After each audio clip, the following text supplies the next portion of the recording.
saw this video the other day, and it was this white kid who went to a black barber for the first time, and he was talking about how it changed his life because it was the first time he got like a real fade and lineup. And I had a similar experience, but for me, it wasn't the first time I went to a black barber. It was the first time I went to a black church. Bro, we were in Florida, and I grew up in a Baptist church. We Googled a church nearby, and there was one. It was like Mount Zion Baptist Church. So we were like, oh, we'll go there. But we pull up, right? And first thing I notice is I'm like, oh, there's so many colorful suits here. Didn't even realize they made like purple and orange suits. I get out, I walk through the door, right, and everyone's just like, oh, hello. I was like, hello, and I kind of look around, I'm like, oh, I'm the only white person here. I was like, oh, dude, I think this is a black church. Like, I've heard about these, but I live in a small town in southern Ontario, so obviously I'd never been to one. So everyone comes up to me, most friendly group of people I've ever met. All these old black women are just giving me the best hugs, dude. Felt so loved, right? So I sit in my pew, service is starting. Choir walks out from the back, right? Okay, they all have matching robes on. I'm like, nice. Bro, they started singing. Let me tell you something.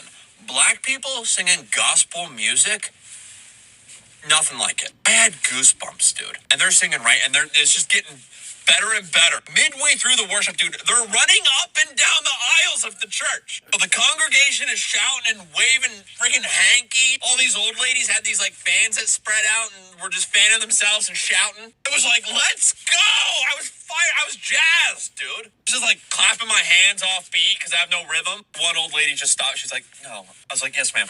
Okay, so then the pastor gets up, right? Freaking snakeskin dress shoes, like a purple zoot suit. I was like, okay, sir, you have my attention. Bro, he started speaking. Okay, no notes, no bullet points. I don't know if he was just making it up on the spot. The Holy Spirit was feeding him lines. And then partway through his sermon, the organ started playing while he was speaking. Just he's dripping sweat, just yelling, dude.